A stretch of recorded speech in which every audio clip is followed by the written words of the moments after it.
Well, hello, everyone, and welcome to Gamifying the Feed, our January 5th, 2026 meeting of the Media Ed Club of the Media Education Lab. I am so excited to welcome two special guests coming to us from the Pacific Northwest, Shawn Lee. Well, actually, Scott, you're up there too right now, aren't you? You're Up still in Montreal, in actually. Montreal. Okay, so we have Canadians and U.S. Pacific Northwest teachers and citizens joining us.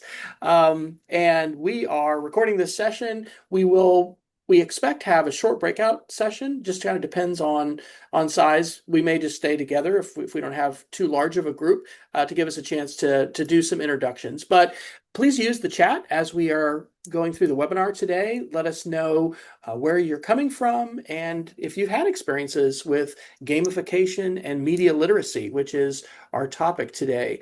We'll go through just a couple announcements briefly, and then Shawn and Scott are going to introduce and give us an overview of the feed, which they have co-developed. And I had an opportunity before the holiday to hear them present about this with the TIP Teachers, which is Teachers for an Informed Public, that is connected to the Center for an Informed Public at the University of Washington, that has brought them together.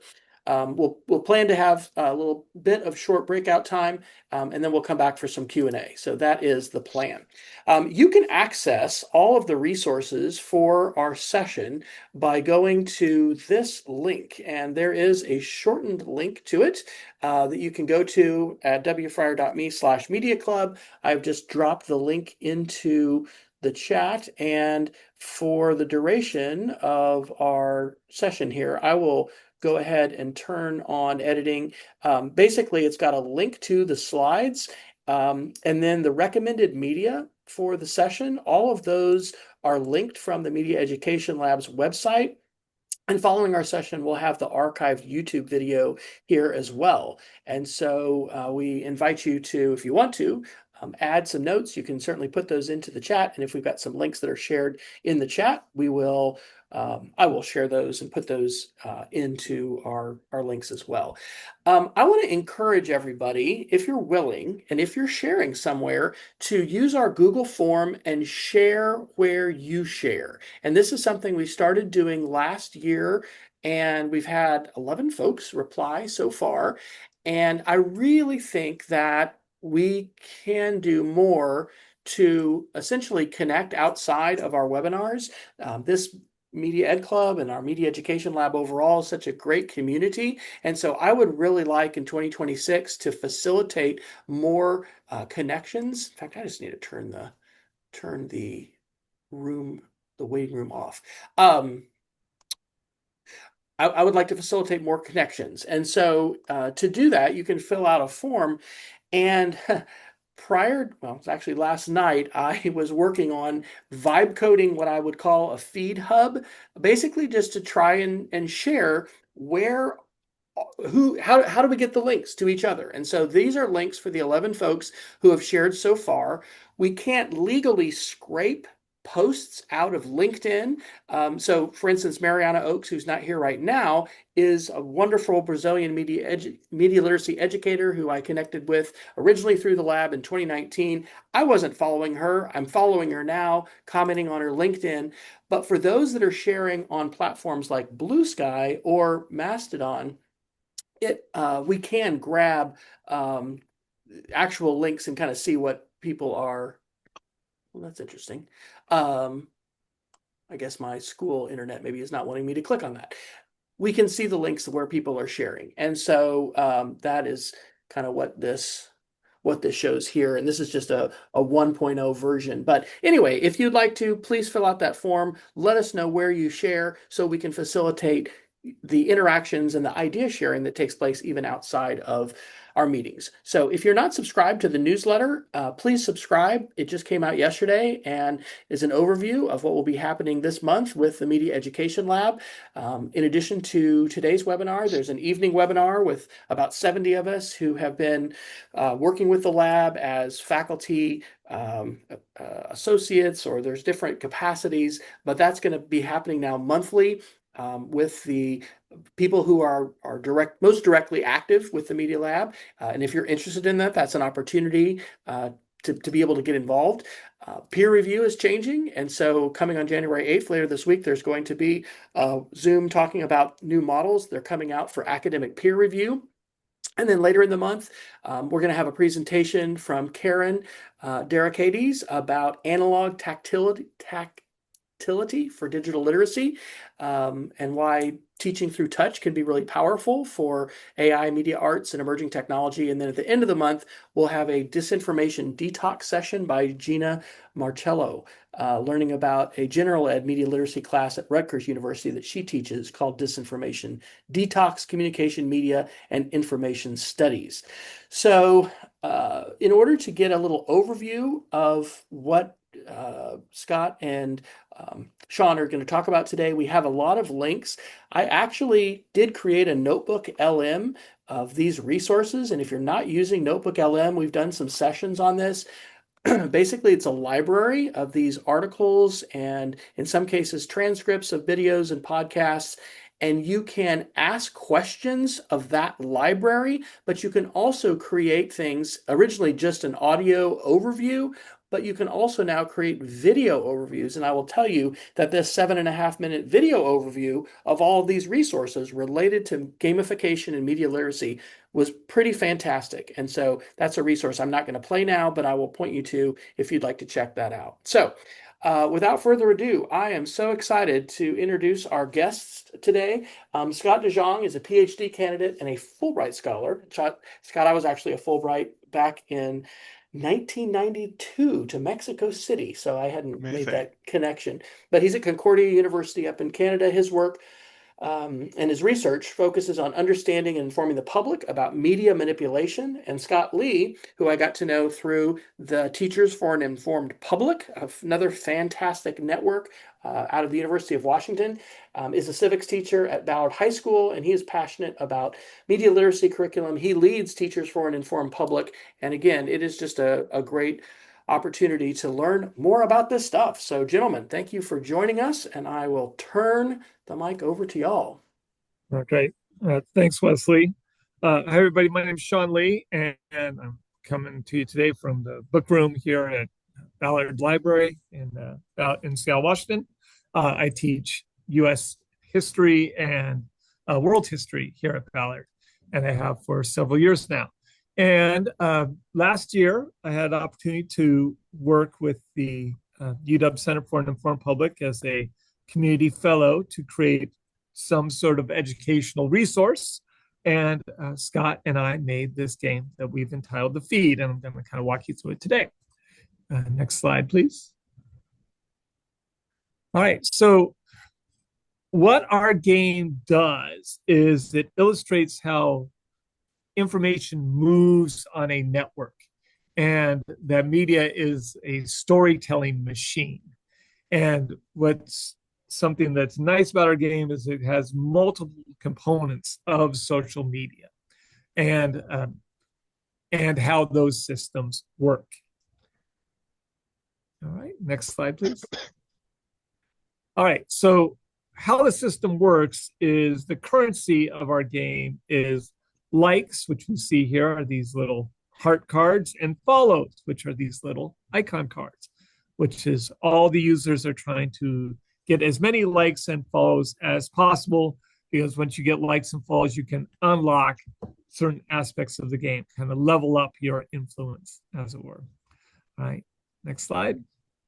All right, so the roles in the game, each player is either a troll, a content farmer, a conspiracy theorist, or an influencer. And each one of these player types has things that they are good at and things that they are not so good at. Whereas the influencer is really good at gathering a lot of attention, and the conspiracy theorist is really good at raising outrage. All right, next slide. All right, and so one thing that the game illustrates is that it's not necessarily the content online that matters, it's the system that matters, as the old Canadian public intellectual Marshall McLuhan would say, that the medium is the message. And that is the system that really matters, not the content in and of itself. The game also promotes like an open-ended storytelling process, very similar to like a Dungeons and Dragons kind of role-playing type game, except all of the students are participating in creating the dungeon, not just a dungeon master. And because it's open-ended storytelling, it really connects with what the students, their lives and what they are seeing online, which in playing this with students has been something that has been insightful and really ups the interest in those in the students participating. All right, next slide. All right, so the objective is the goal rather is to achieve 3 objectives. And so students are assigned 3 objectives, such as the one here at the top right of the slide, spend 6 hearts and 2 followers. So you trade likes and followers for objectives. And once you achieve an objective, you earn a new tactic, which increases your player's skill ability. And since you just up your influence. If you see on the troll card right here, you see 2 actions that are played. The one is the grow action, and that is to play a piece of content on your home community. And the other is a share aspect, is to play a piece of content on another player's community. And the communities can be anything can be anything. It's kind of like a Reddit room. And so the examples I have are for like a Star Wars fandom. All right. Next slide, please. Okay, so once you've achieved your objectives, you get a new tactic card, which allows you to not only grow or share your community, but it allows you to distract or dismay or distort or dismiss another community. And these are things that are tied into the 4 types, the 4 Ds of disinformation or misinformation.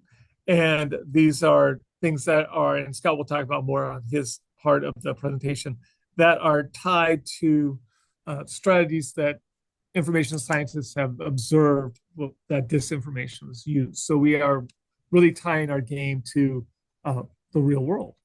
All right, next slide. All right, so there's some examples of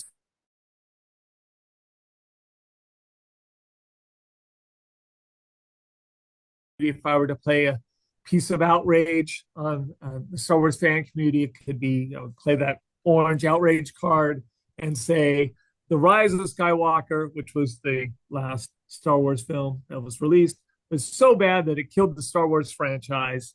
As an opinion that I also share.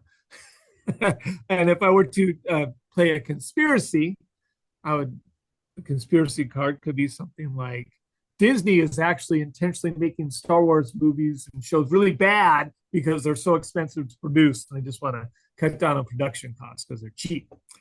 Then the cute content could be like a picture of a cute Ewok or some sort of a cute character. I don't know. Ewoks, I guess, are the cutest in Star Wars. Maybe like BB-8. All right, and anyhow.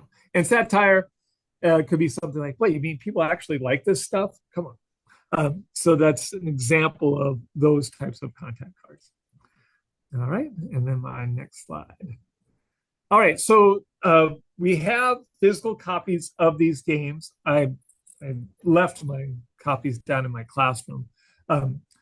But we do have physical copies of the cards, and as you see, the art on the cards is really great and really engaging. The kids really respond to that.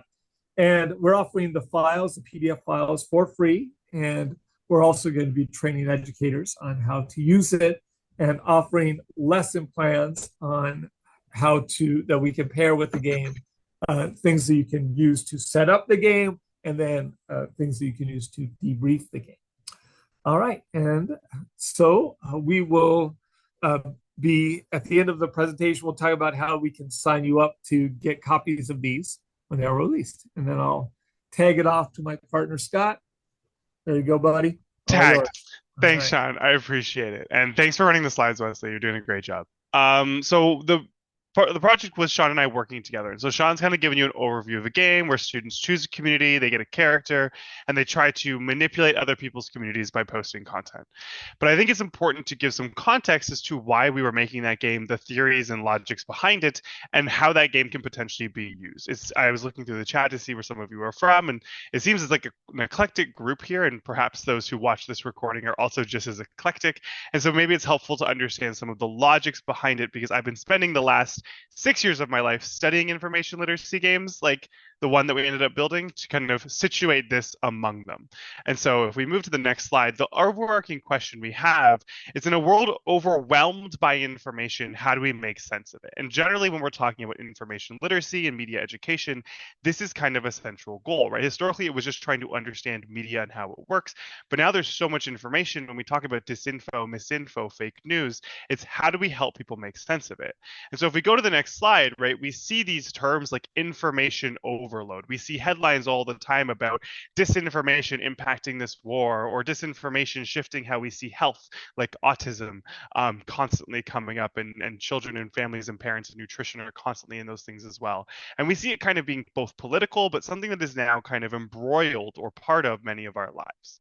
And it can get overwhelming. And so when I talk about games as a solution, or gamification, which is using game-like elements in these situations, one of the simplest, perhaps, games that I can talk to you about is called Werewolf. And the next slide kind of can get into that.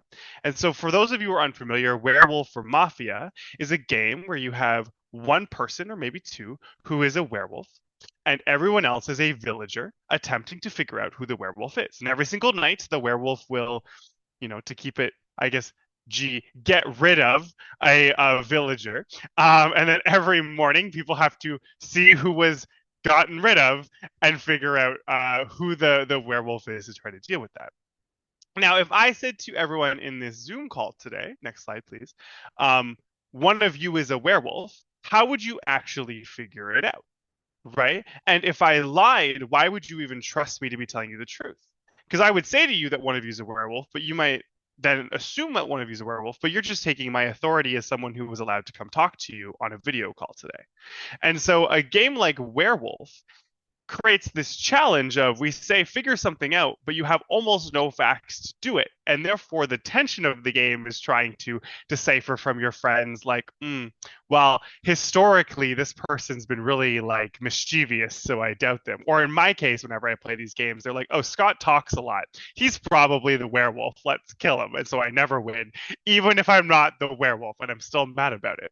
But if we go to the next slide, you can see that often it's near impossible to figure out who is lying to you when you don't have facts. And when you don't have facts and you don't know, you begin to trust your gut.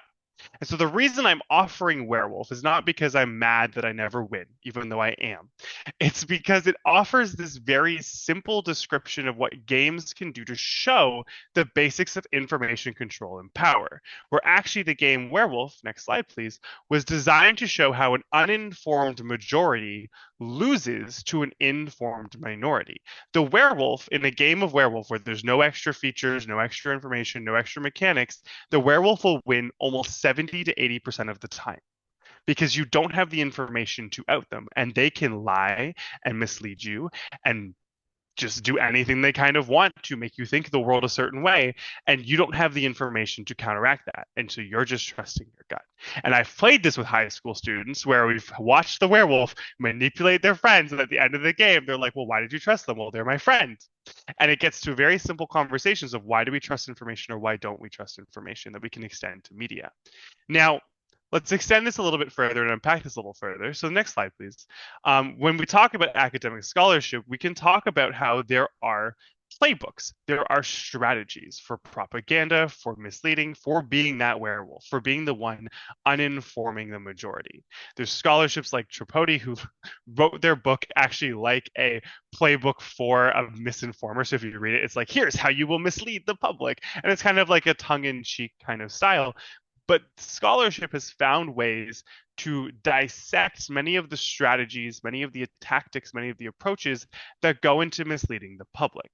And so as we start to understand this and we realize that our information systems are full of information, next slide, please, we are stuck with how do we deal with all of this, right? We have this information system, it's full of information. I can Google any question I want. And now there's people who are intentionally misleading me. And if I don't know things, I'm just going to trust my gut. How do we actually explain all this? And so next slide, there's the worlds of policy, there's the worlds of research, and there's the worlds of education. Now, I'm not going to spend a ton of time on policy and research because that's kind of an aside to the larger conversation focus today because we're talking about education, educational games. But if you're interested, there are some policies out there, such as the EU has some policies that are gaining ground around challenging how these platforms and companies have to control information on them.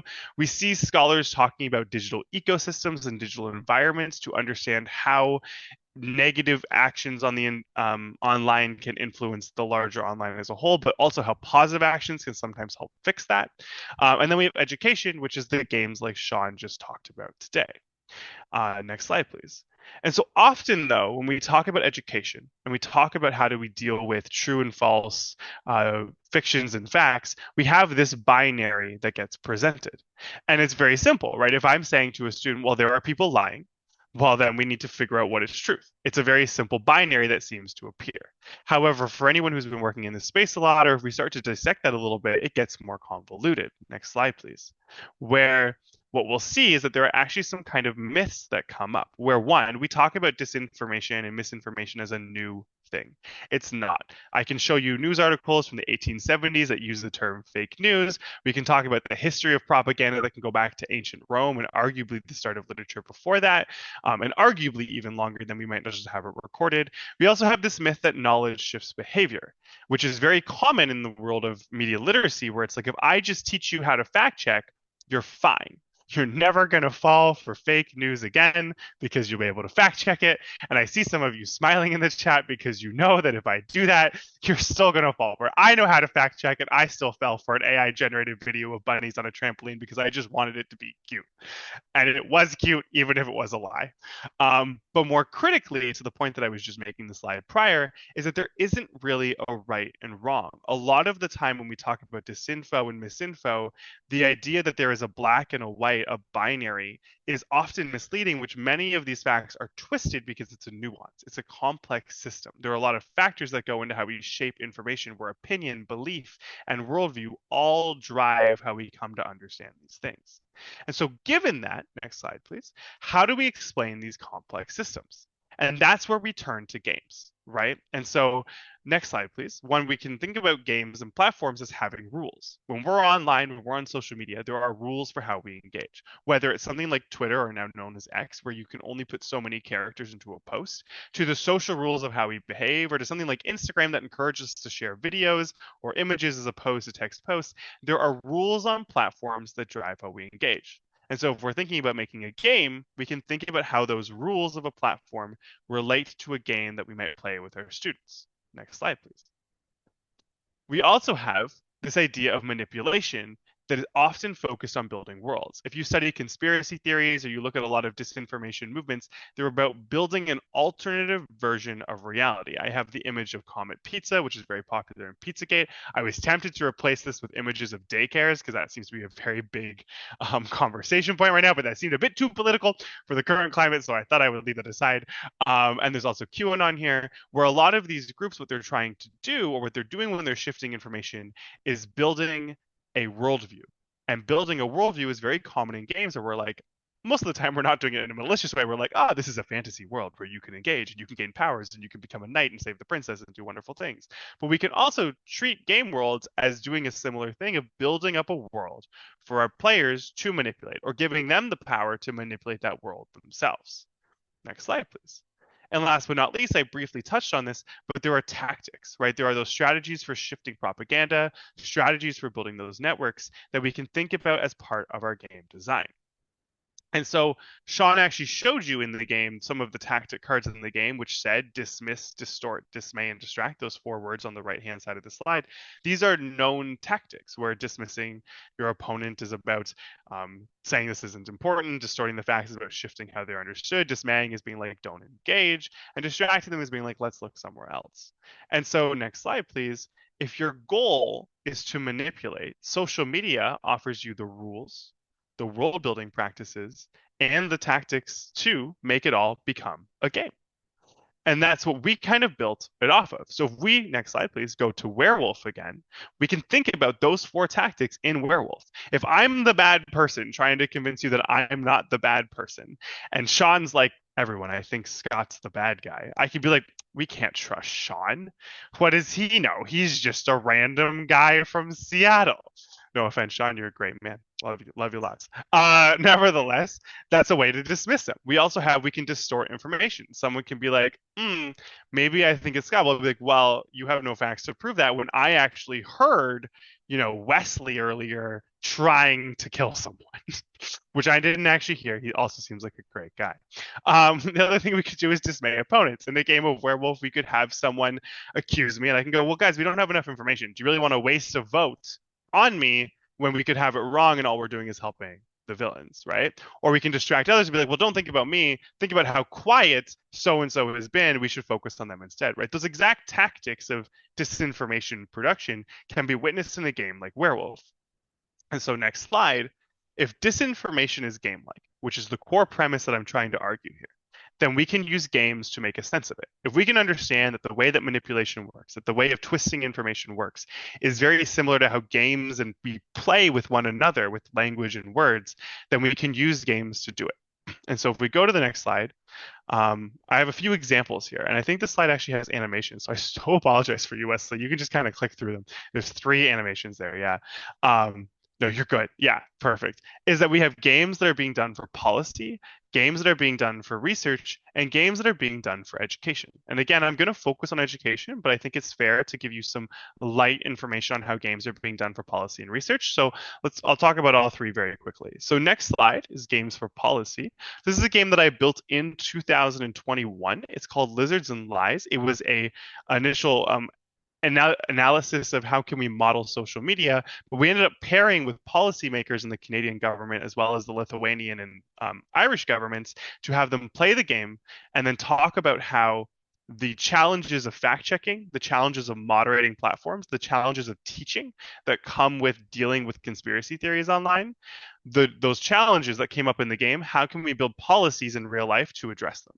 So the game showed us what they could do well and what they could do poorly, and we could then build policy to do so, which is a very similar argument to how we can take education and translate them to future use.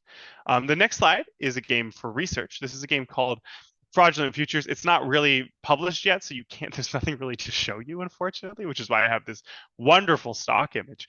But it's a game where we worked with election officials and journalists, where we modeled how AI is being used to twist information during elections, and we then used the game to study how they responded to it, how they would then try to inform the public about it. So we can create potential scenarios for when that election actually happens, and then build solutions and research directions around that.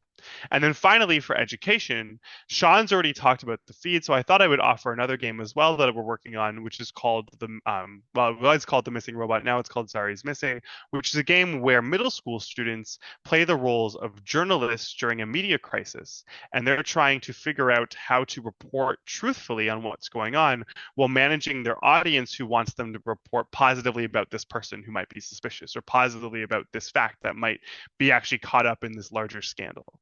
And so it's meant to show kids the tensions that reporters have between getting the facts straight, the audiences that they're trying to appease for the larger kind of networks that exist out there, and also the challenge of we don't know how the story is going to unfold, and so we're trying to do our best job that's possible. And so games can provide situations that can model the game-like practices of disinformation by having these students build those worlds, explore how those tactics are being used against them in order to understand how they work. And like I said before, next slide, please, this comes out of a history of information literacy games, which are games that are trying to make sense of how disinformation, how information manipulation, whatever word you want to use, is working. And so there's actually a good amount of games out there. I've now played like 75 different games. Not all of them are good, I'm not going to lie. I've narrowed it down to about 33, but they are all out there. And I think that there's value in a lot of them for depending on how you want to use them. For example, this one that I screenshot here is by Policy and Polity for a game that was specifically made for Ugandan populations to talk about fake news issues in Uganda. And honestly East Africa more generally. Next slide, please. But many of these games build out of two core theories, inoculation theory and transportation theory. And I'm not here to just talk about academic theory, so I'll summarize these very quickly. But inoculation theory, which is why I have the image of a needle, is kind of thinking about games as a vaccination, or media literacy education as a vaccination, where if I teach you the skills and I teach you the logics of how these things work, you're less likely to fall for them because you've been vaccinated by how they work. And there is some theory that challenges these claims, and there are some debates in academia that we don't need to get into today. If you have questions about them, feel free to ask. But the core premise is that if we teach you the skills and practices, you're more likely to notice them in your everyday life. The other logic is transportation theory, which is this idea that by having it happen in a game that isn't real life, we can then transport or take the ideas from the game and apply it to our lives. Because sometimes it's easier to talk about politics, it's easier to talk about our social media feeds when we're not actually talking about them directly. Which is why in the game, Shawn and I have you talk about your social media by presenting it, but you do it in the model of a game where you're playing as this actor. Next slide, please. So these games are successful, but in playing a lot of them, there are some challenges. They often don't give the players agency. So there's very little conversation around the players' own lives and how they engage. There's very little critical connection to the information that's there. It's not often grounded to their actual lives, and there's not a lot of space for conversation. Many of the games happen in a one-on-one. And so to kind of wrap this all up in review, next slide, what we wanted when we built the feed was a game that showed the nuance, did not sit in that binary of true and false, that binary of yes and right. It's a game where the students are actively taking information and twisting it however they want. They don't have to lie to each other, but often they end up doing so, which gives a great conversation for us to be like, well, why did you say something that was fake and malicious? Well, because it was going to get a reaction. That's a great learning point to talk about how social media environments work, right? It lets them talk about their lives. They talk about a social media community they are a part of, which means they're talking about content that they're seeing online. It lets them have agency. They're twisting the information. They're choosing if they're posting cute, conspiratorial, outrageous content, and it generates conversation. We had students one time, they were putting outrage back and forth on each other. They were just not yelling at each other maliciously, but they were like, what? Like, I hate, like, your group is lame, your group isn't cool. And then they had a conversation about how fighting constantly back and forth allowed the other people at the table to ignore them and win. Which again models some of these questions about flame wars and how these things. So we ended up making a system that kind of shows these models and steps. And so next slide, please. For the educators in the room, the game does come with 5 lesson plans that focus on these 5 themes, which range from how social media platforms shape content, how users are encouraged to participate, how content is weaponized for particular goals, the various actors involved in information manipulation, and the various tactics used to manipulate audiences. So that's what the game does. And the next slide I'll close off kind of with, which is just to say, if you want to get involved in terms of playing the game and helping us test it, you want to get involved in using the game. Like we said, we're giving away 1,000 copies or more for free for anyone who's interested. So we can get you all a copy, or more than one copy, depending on if you have multiple students you want to teach with. Or if you're just interested in kind of how games can be used in this work and you want to get involved, here's my email, here's Shawn's email, and here's the link to the game's website, which will all be, I think, in those things that Wesley will also prepare. That's where I'm going to end now. I'm also going to note that my headphones are yelling at me that they're running low on battery, so I'm going to have to turn my camera off for about 5 minutes, but I am still here and I'm here to take your questions. Wow, thank you so much. Let's give them a round of applause for a lot of excellent information in a short amount of time. We are going to go to a breakout room, and this is mainly to let us introduce ourselves and talk. I think one of the best ways we use Zoom is by interacting and getting a chance to participate. This isn't just I mean, you may be watching this as a recorded video, but for those of us live, we get to talk to each other. So I'm going to also drop in the link. Oops, I guess I didn't update it. I'm going to drop the link into this Google form, which some of you had joined a little bit late. I really want to encourage us to connect with each other, even outside this meeting. And so if you're sharing on LinkedIn, Blue Sky, Mastodon, if you're still on X, Twitter, whatever, consider filling out the form. Here's what I'd like to invite you to do. I've created 2 breakout rooms because we're kind of a small group and we'll have about 5 or 6 of us per room. And I would invite you to sort of speed dating style, just share a little bit about who you are, what your professional roles, and then what stood out for you. Scott and Shawn are in the rooms, and so there's going to be a temptation to ask them questions, but I'd encourage you to share that question, but then let's wait till we come back in about 10 minutes, and then we can all benefit from them fielding those questions, okay? So I'm going to go ahead and open up the breakout rooms. Go ahead and join, and we'll see you back here in about 10 minutes, and I will pause the recording for the breakout rooms.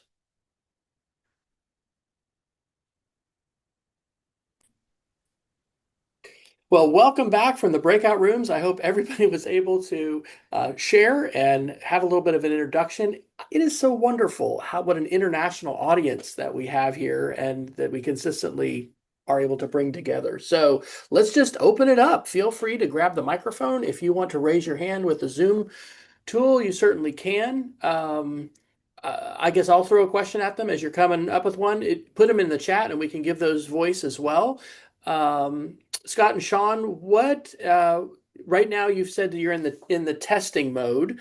I'll throw this one to you, Shawn. Have your kids played it in your class so far? And anything unexpected or anything that you want to adjust as a result of sort of the live having the kids play it and gathering data or for observations for that?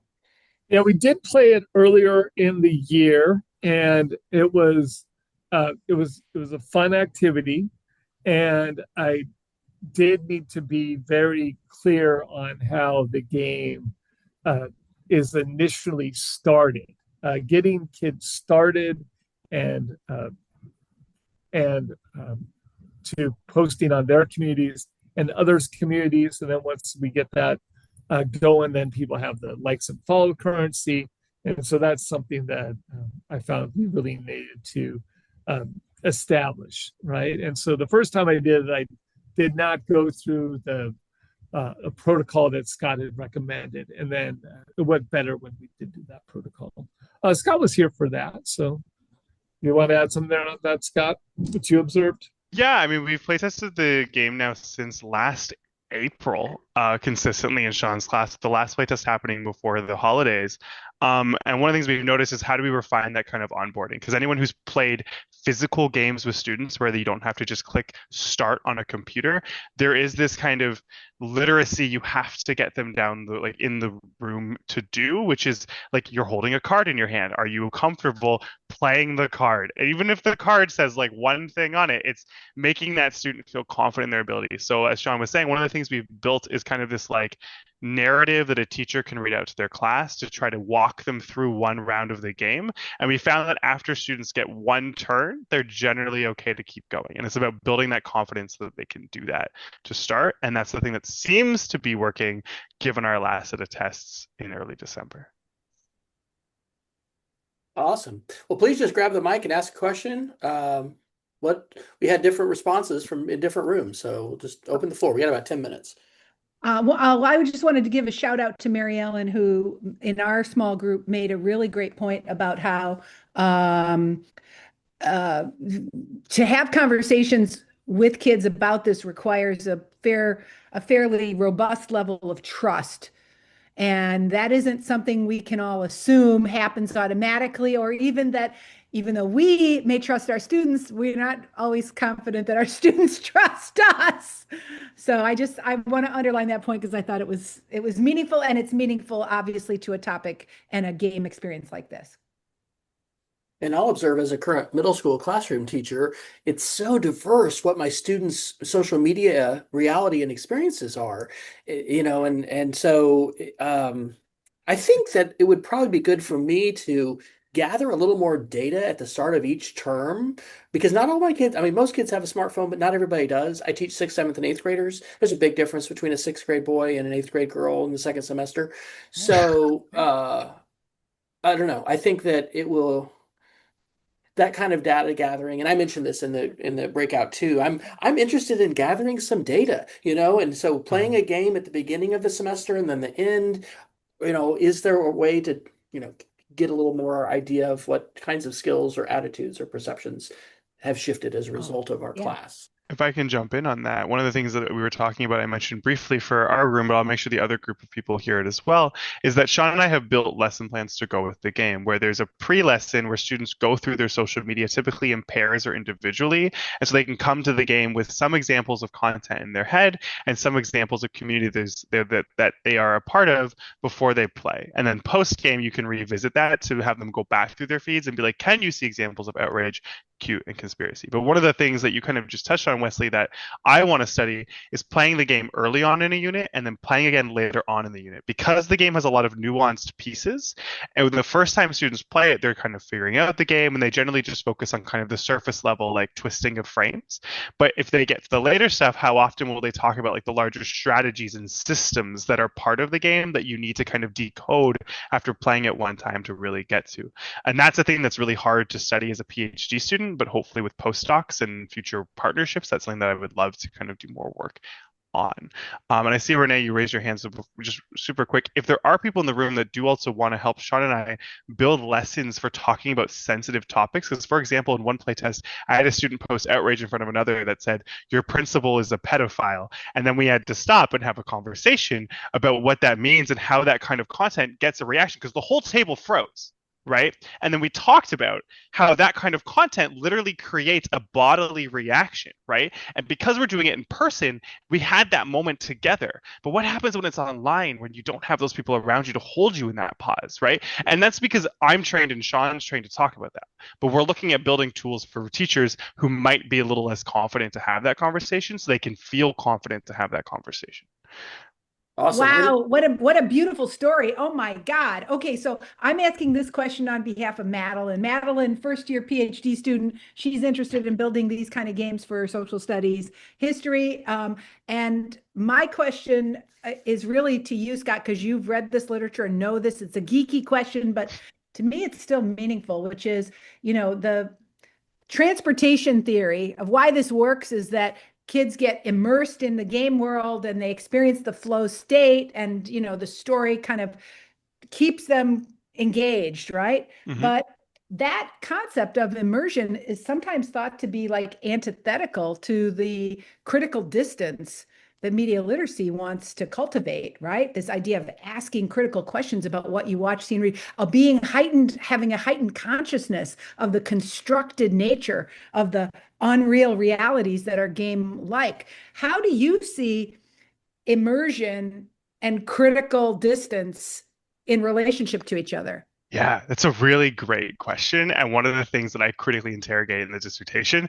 And I've read some of your work, so I don't want to get back and forth too much in the literature.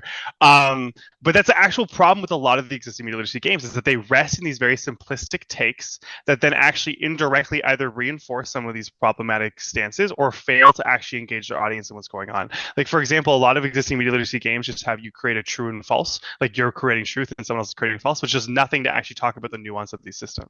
And so one of the core things that we were trying to do is recognize what these theories can offer, but then understand how a game can disengage with that, which is why at the heart of this game, students have something real to their lives. So they're not fully separate from, we didn't want to build a full fantasy world. We didn't want to build a fantasy social media and a fantasy space to engage in where they could make up every single post and every single content. We wanted to keep some critical grounding to their lives, so that even though they get into the flow of the game, even though they get into this kind of tactical mindset, there is something related to their social media at the heart of how they're playing, which constantly kind of breaks that flow state from a game design perspective, that immersion, and asks them to think about, well, how is my community responding, or how am I responding? And one of the things that I love about that game personally, and I'm not trying to just like hype it up, is that when students start playing early on, they care really, really heavily about what they're saying.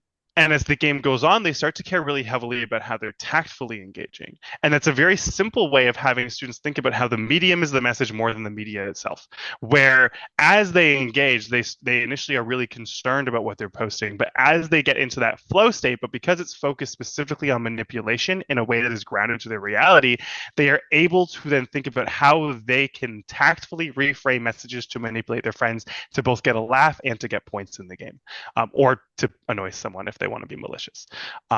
if that answers your question. I can go into more detail on that stuff, but I'm recognizing time. So It's good. It's good. We got about 5 more minutes. I'm interested in some of the goals, and I've been studying and helping my kids hopefully learn more about conspiracy theories for 7 years, looking a lot at the moon landing hoax. And one of the things that I try to help them understand is that there's always true stuff in these conspiracy theories, right? It's not just all fiction, and that's one of the hard things, like you mentioned about nuance, is that it's just not a binary. There are it's just hard because it's very complicated and it comes at us so fast. And so is that something I don't know in terms of goals, like I maybe that's in the lesson plan, like the sort of outcomes that you're wanting for either change perceptions, obviously the skills that the kids are demonstrating. Are there some goals like that are specific that you all are thinking about? Like maybe the kids didn't come in with this knowledge about conspiracy theory and online media, and now I want them to have that. Is that stuff that's in the lesson plans, or am I? Shawn, did you want to jump in first? Well, I guess I'm a little confused by the question, but I don't think kids come in as very knowledgeable about how No. at all. And Right. I think that they like to think that they're experts, and we've spent a generation with this digital natives myth that has been internalized by some kids and some adults as well. So I don't really think they understand when they are getting manipulated, or really why they're reacting the way they are reacting. And I hope that's kind of what the point of what our game is going Yeah. to illustrate.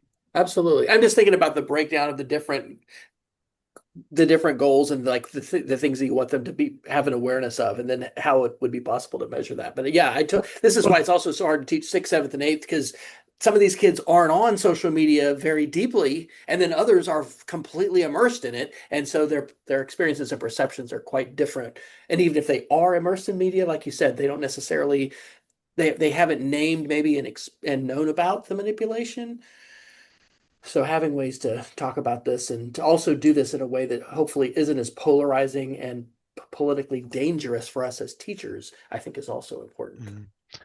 Yeah, I can jump into and say that was one of the tensions Shawn and I got back and forth on in design, where like I'm really like a systems thinker, a simulations thinker, and so I wanted to build a system. And Shawn, as an educator with curriculum goals, wanted to be able to not check off a box, but make sure that it aligned with X curriculum goal. And one of the challenges you have when talking about media systems is that they're so complex and nuanced. Having like one particular goal in the game that like we can just check off at a box, because games are meant to kind of show these nuanced interactions, is kind of hard to create a one-to-one like metric. And so one of the things that I'm looking for, how do we evaluate the long-form impact of these engagements, is kind of like the postdoc research that I want to engage in, where I'm able to do like a 2-year study comparing using the game to not using the game, studying interactions with the game, and building kind of perhaps student journaling alongside playing the game over the course of a lesson to see how the game comes up in their practices.